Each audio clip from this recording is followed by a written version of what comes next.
Opening day means many things to many people. For Philadelphia Eagle coach Dick Vermeil, it meant a chance to start off his second season with something no Eagle team had accomplished since 1967, an opening day victory. Vermeil's new quarterback, former Ram Ron the Polish Rifle Jaworski, passed for 2 touchdowns against the Tampa Bay Buccaneers and made his own personal record as a starter 10-0. The Eagles won 13-3. Next for Jaworski and the Eagles, Ron's former teammates in Los Angeles.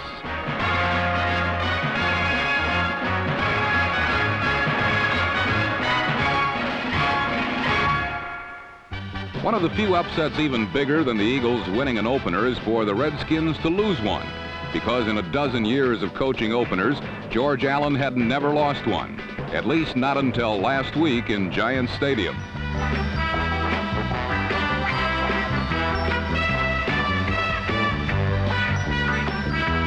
George Martin's interception gave New York a 7-0 halftime lead and ample cause for celebration. But the Giants should have known the Redskins always come back in the second half. And sure enough, Billy Kilmer put Washington ahead with 17 points in the fourth quarter.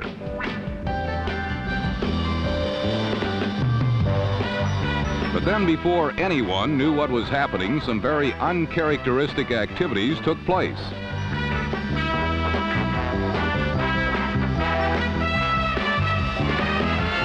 Number 89, Ed Marshall, was the recipient of this gift from the heavens. And then number 12, Jerry Goldstein, in his first official NFL game, found another heavenly gift, a wide-open receiver in the end zone. With the score now tied and time running out, a Washington fumble gave place kicker Joe Danello a chance to win the game. And miracle of miracles, after a decade of not beating any George Allen teams, the Giants have now done it twice in succession.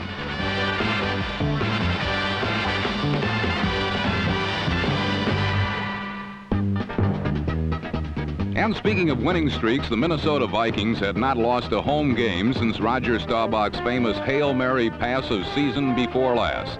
And last week, the Vikings rolled through the Cowboys for an easy touchdown on their first possession of the game.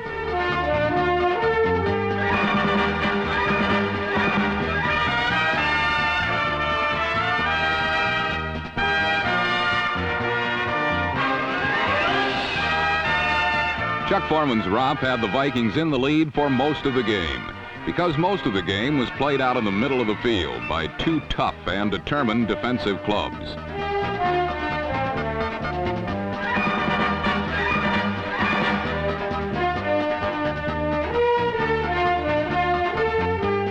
To solve the purple puzzle on this particular day, Staubach picked out his peerless pair of Pearsons, and in particular, Preston Pearson. Preston Pearson played most of the game at the halfback slot, where many expected to see more of Tony Dorsett. But Pearson kept making the big plays, including the clutch catch, which finally gave Dallas the lead in the fourth quarter.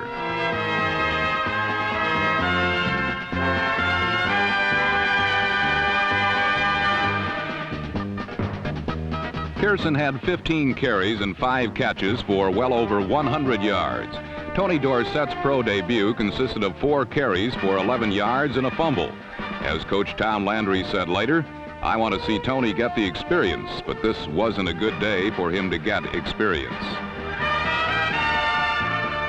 Late in the fourth quarter, Fran Tarkenton did what only he can do, and the Vikings came back to tie it.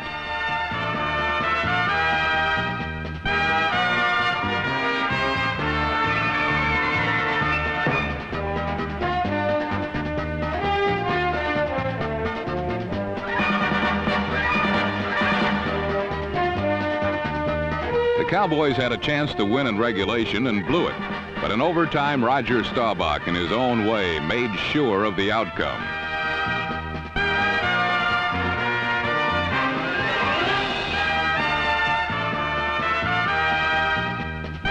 As Staubach said later, "I just put my head down. Sometimes it works, sometimes, well, I've got a few bruises." Staubach also got the Cowboys their 13th straight opening day victory, and that was worth a lot more than a few bruises.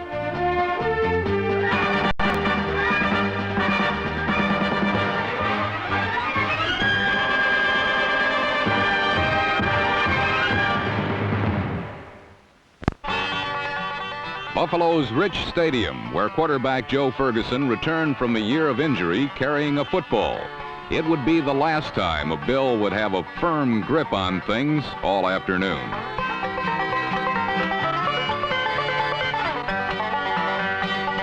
Through 4 rain-soaked periods, the Bills treated the football like bubonic plague, avoiding contact with it whenever possible. The veteran Miami Dolphins, on the other hand, occasionally showed a bit more poise, like on this 22-yard sprint by Norm Bulash, the game's only touchdown. But on a day like this one, Bulash's effort proved quite enough. Buffalo's strong offense never did get on track, as O.J. and company played water polo with every scoring opportunity. The Bills haven't beaten Miami since 1969. Last Sunday was no exception. But while there was sadness in Buffalo, there was good old down-home contentment in Houston, where Bum Phillips watched his special teams descend rudely upon the New York Jets.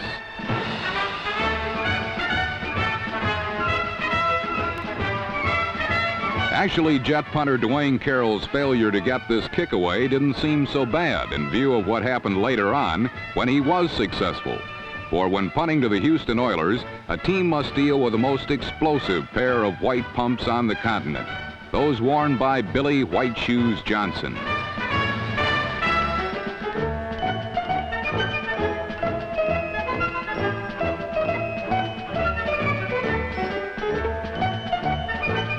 Billy Johnson came within 1 block of breaking this one the distance.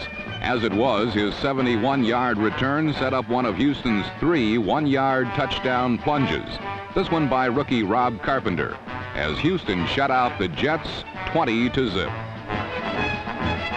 Houston plays well at home in the Dome, and out west in Denver, the Broncos wanted badly to do likewise in their home opener, before the largest crowd in Colorado sports history, 75,000 plus.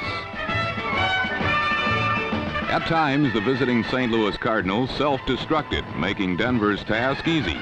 But for the most part, St. Louis just plain old couldn't move against a defense fast gaining recognition as one of the NFL's superior units.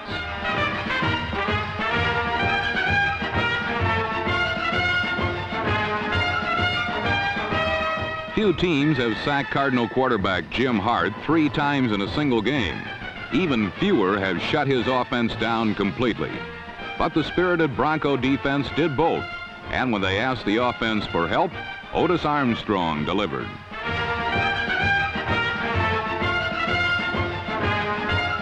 Denver 7, St. Louis nothing. Hardly a thing of beauty. But for playoff-hungry Bronco fans, the results were mouth-watering. Bronco Roosters aren't the only optimistic fans at this early stage of the season. Out in Chicago, Bear fans likewise expect a fair shake from 1977. And every man, woman, and mascot looks to Chicago's new messiah to lead the way.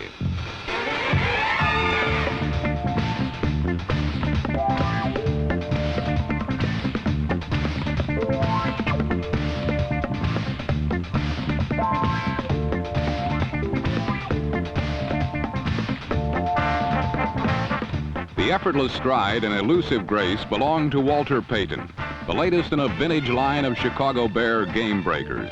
A list that includes such football immortals as Red Grange, Beatty Feathers, George McAfee, Willie Gallimore, and most recently Gale Sayers, the man to whom Payton is most often compared.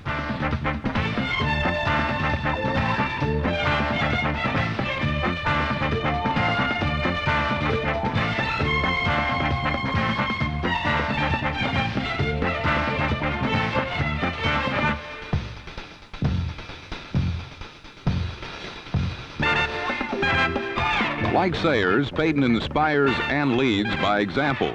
He's the driving force behind Chicago's return to contention, the heartbeat of this young club, with all the natural gifts to earn himself a niche in the Hall of Fame. He didn't score on this 75-yard burst against Detroit, but he did score on 2 other occasions, and his 160 yards rushing helped Chicago control the football most of the afternoon. Against Detroit, the Bears got the kind of individual performances necessary to win crucial games, such as Steve Schubert's little stop-and-go maneuver against Detroit's punt coverage team.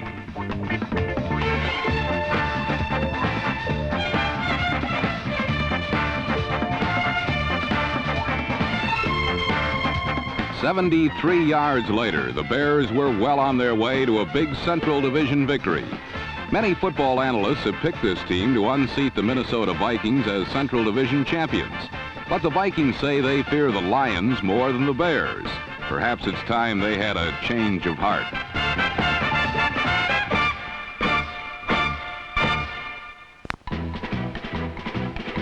Comeback is a big word in the terminology of the Green Bay Packers. But for number 10, Lynn Dickey, it is the motivating force that keeps this often injured, often frustrated quarterback running.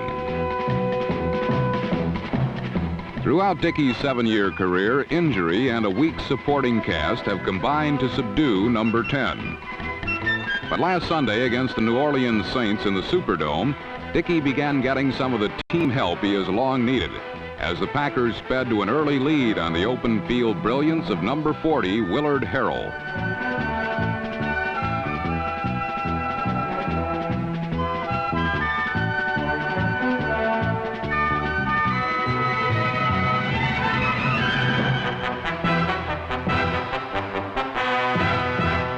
Dazzling long-distance runs by Harrell are the things that will enhance Lynn Dickey's comeback, since they help achieve victory, a quarterback's ultimate criteria.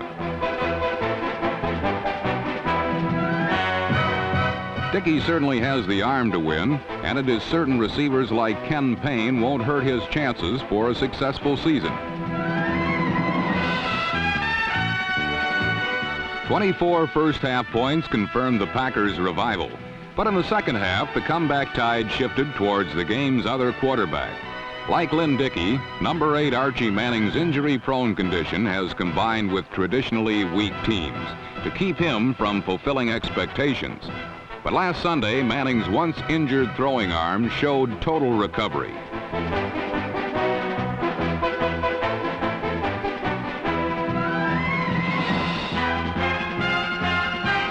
The Saints scored 20 second-half points, but despite 225 passing yards, Manning's bid for victory finally tumbled beneath a fourth-quarter Packer barrage.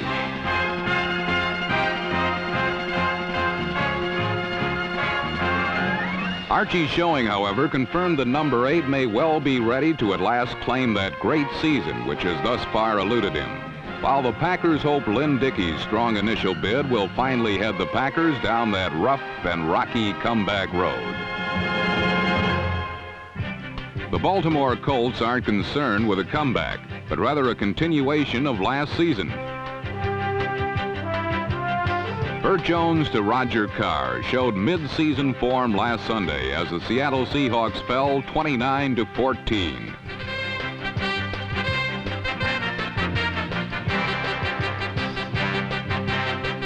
Armed with last season's formula for success and stronger still in other areas, the facts are only teams with exceptional strength will seriously challenge the Colts this season. The New England Patriots figure to be one such threat, and headed by young Steve Grogan, number 14, New England debuted last Sunday by outmaneuvering the Kansas City Chiefs.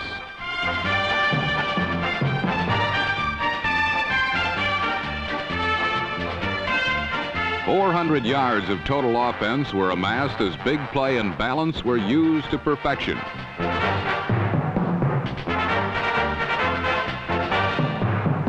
Darryl Stingley showed but a little of their overall outside speed, and fullback Sam Cunningham, number 39, projected New England's power and quickness to the inside. Offense, however, would not win this game, but rather some high-risk defensive strategy. The Patriots frequently blitzed as many as 8 players to short-circuit Kansas City's explosive passing game, a gamble that paid off handsomely. This move proved the turning point in the game's final minutes, when Kansas City, threatening to win, could not pick up safety Tim Fox, who nailed Mike Livingston to preserve New England's 21-17 opening day triumph.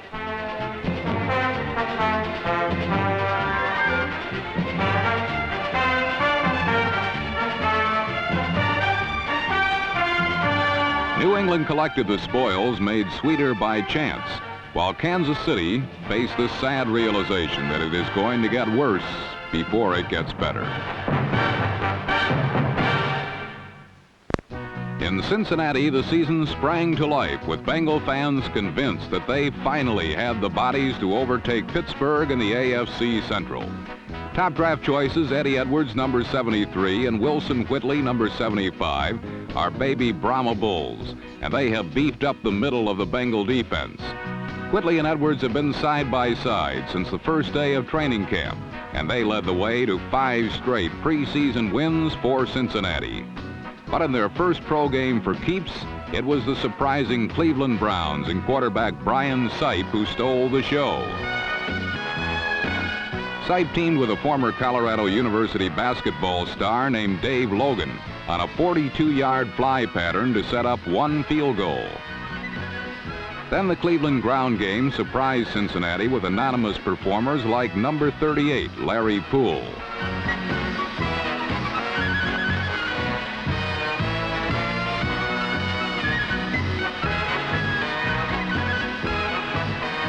The Browns brought Cincinnati back to earth 13-3, and in the heady glow of their upset could be forgiven for delusions of grandeur.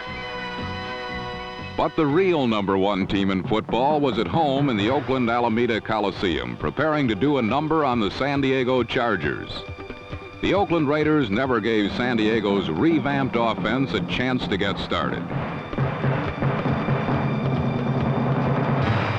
San Diego quarterback James Harris had the matter taken out of his hands, and flashy Johnny Rodgers, number 20, found his Canadian football moves didn't wash in the NFL.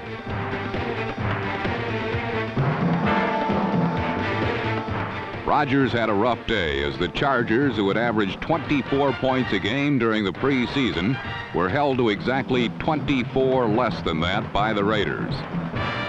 As always, the Oakland offense was in the capable hands of quarterback Snake Stabler and wide receiver Cliff Branch.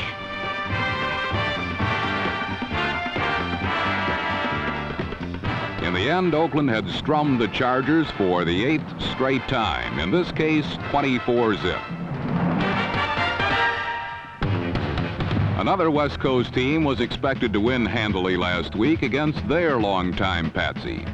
The Los Angeles Rams had beaten the Atlanta Falcons 8 straight times, and with Joe Namath in legendary form, that streak didn't seem ready to end.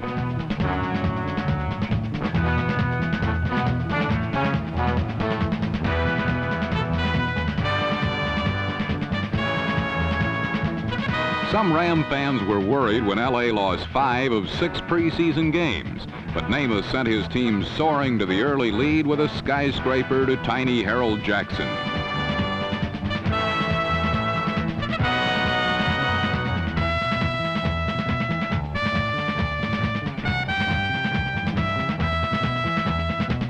However, the new Falcon head coach is an ex-Ram assistant named Leeman Bennett. He had provided the Atlanta defense with a detailed itinerary of the predictable comings and goings of the Los Angeles offense.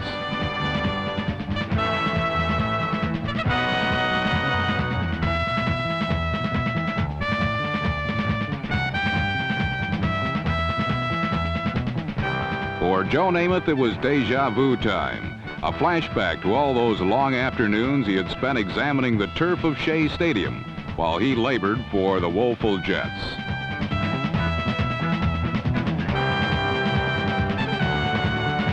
Bennett added insult to injury by implementing the Los Angeles offense and running it better than the Rams did.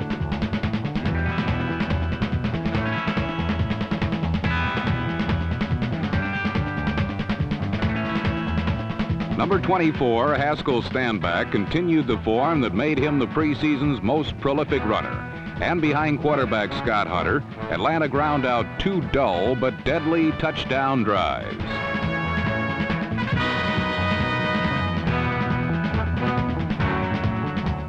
As for Namath, his afternoon slowly disintegrated with 3 sacks in a Ram attack which managed just 73 second-half yards.